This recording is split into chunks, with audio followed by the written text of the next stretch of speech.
Let's fucking go.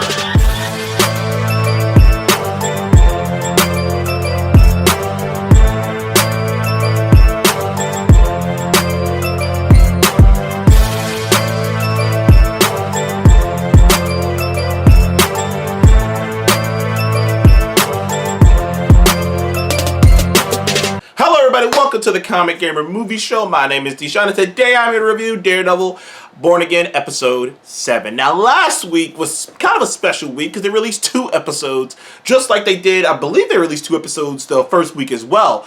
I think the show in total is 9 episodes, so we got 2 more episodes left, and I've already gone on and on about how this show is an interesting show in terms of the fact that it was filmed totally differently. It was filmed differently. Like, it was filmed to be in one direction, and then midway through, once Kevin Feige got his power back, once Bob Iger got back into power, Kevin Feige got his power back, and they decided to change the direction. He didn't like the complete direction the show was going in.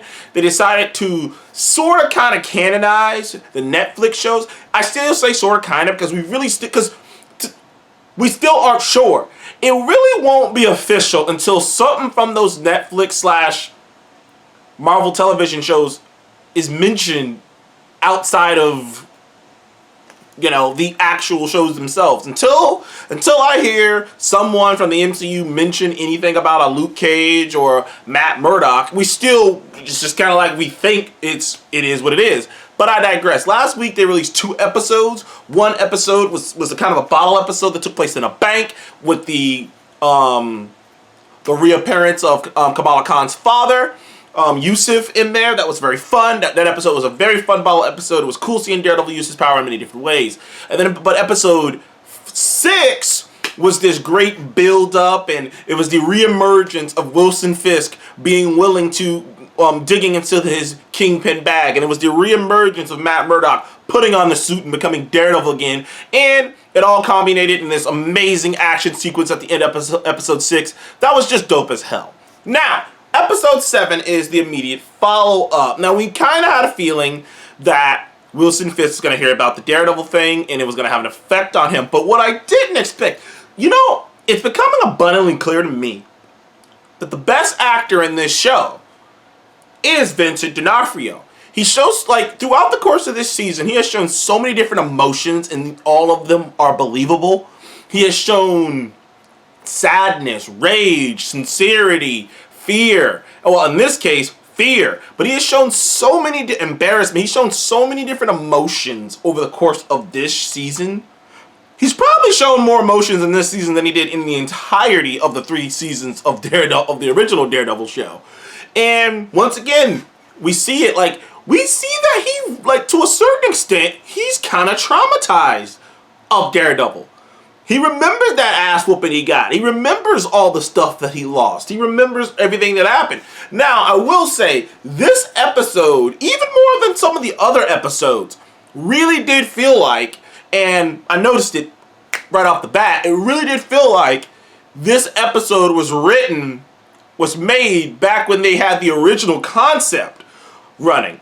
Because some of the wording in the episode is purposely done. Like that first line of dialogue with Wilson Fisk, when he starts, later in the episode, when he's talking to his right-hand man and he's talking about how Daredevil took him down justifiably and whatnot, but he's not actually saying any of the specific things that happened. He's not talking about, the specific criminals that he took down. He's not talking about the specific ways he took them down. He's not talking about any of these things. He's not talking about the things that happened in the Netflix show.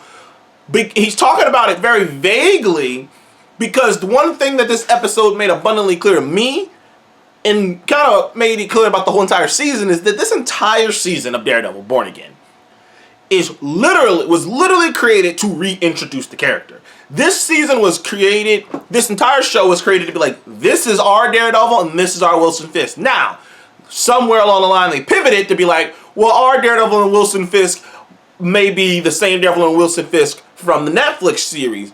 But clearly, the main agenda of this show is to reintroduce these 2 characters, to show you where they are, to show you their mindsets, and by the end of this season, they would both be completely in their. They will both. Matt will be completely Daredevil.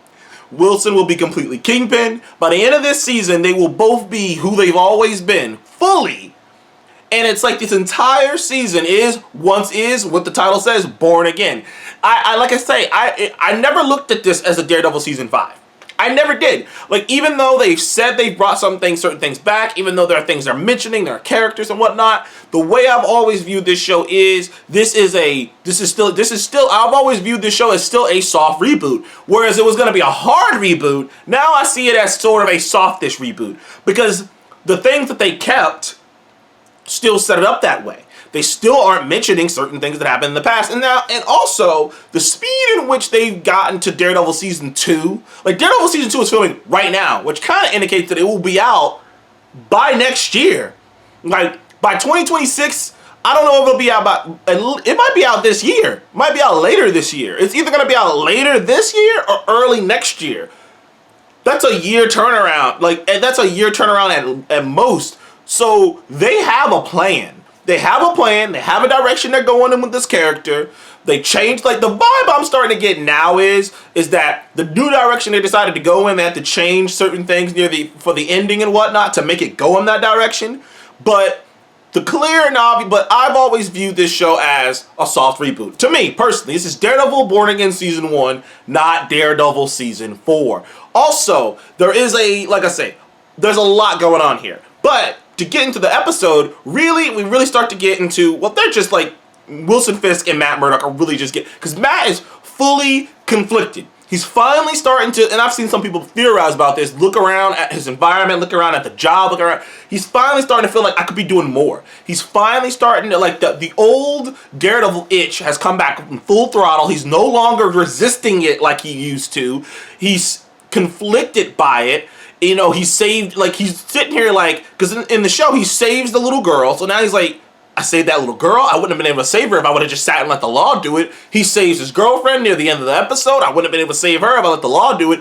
The Daredevil in him is starting to come out more and more. And with Wilson, he's starting to resort to tactics that he's starting to resort to more and more old tactics. He's starting to figure out, like, just the fact that he's trying to see how he could use his position as mayor to personally come after Daredevil shows you a lot about where his head is. Just to see that he's personally finally taking care of some of those criminals in his organization tells you how, in his old organization, tells you how he feels about how he's been handling things so far.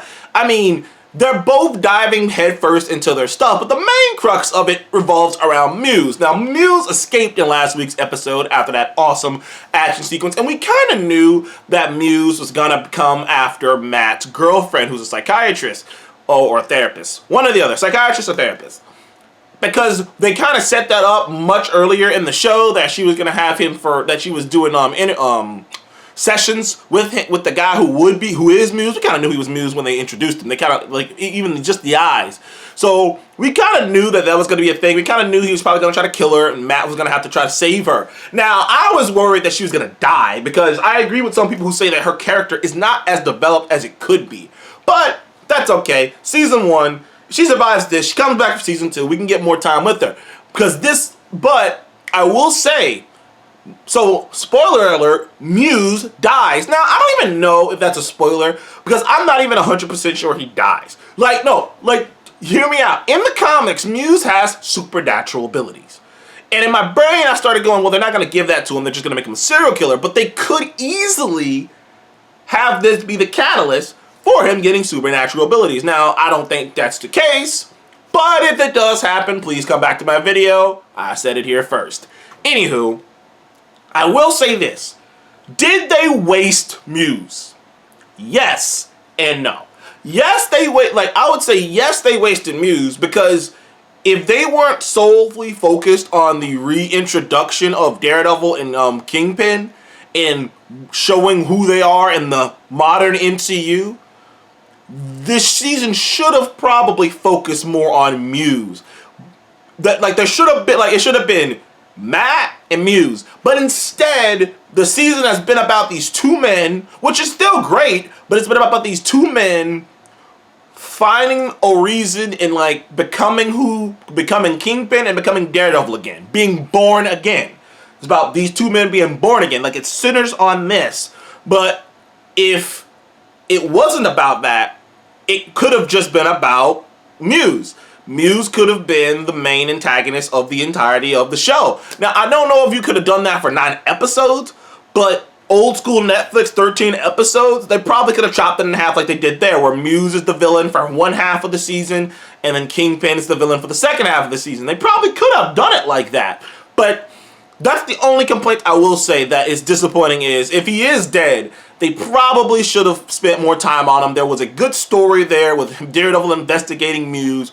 But like I said, once they went with the Foggy death thing, once they went with the Matt stepping over the line and him having to, like, find the strength to become Daredevil again, and once they went with that direction, it became abundantly clear that, okay, I don't know how this Muse thing is gonna work. This Muse thing is gonna be on the back burner. Like, they only introduced him in, like, episodes. He really only came on the scene in, like, episode 6. So, and they already discovered all his, and he was discovered to be a serial killer. Whereas I probably would have done it a bit differently there. But, like, look, make no mistake about it.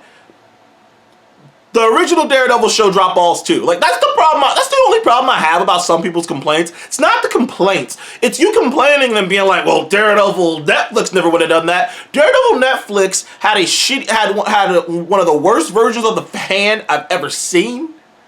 They had a whole ass subplot that was just forgotten about. I posted up on my story. Did you not see that? What happened to fucking Stone? They introduced that concept in like season 1 and never came back to it. They just dropped it. Half of season 2 is so, like, some of the Reddit, some of the rose tinted glasses around the Netflix shows is just like, I'm like, calm down. Was Daredevil season 1 and 2 great? Hell yeah, they were great. But season 1 and 3 were great. Season 2 was half great. But anyways, I enjoyed episode 7. I'd probably give it like an 8.5. It's not in that top tier for me. I still enjoyed it, but it's not the best. I think episode 6, particularly episode 3, it's like picking between great things. But anyways, thank you guys for watching the Comic Game Movie Show. Please remember to like and subscribe, and I'll see you guys on the next one. Goodbye.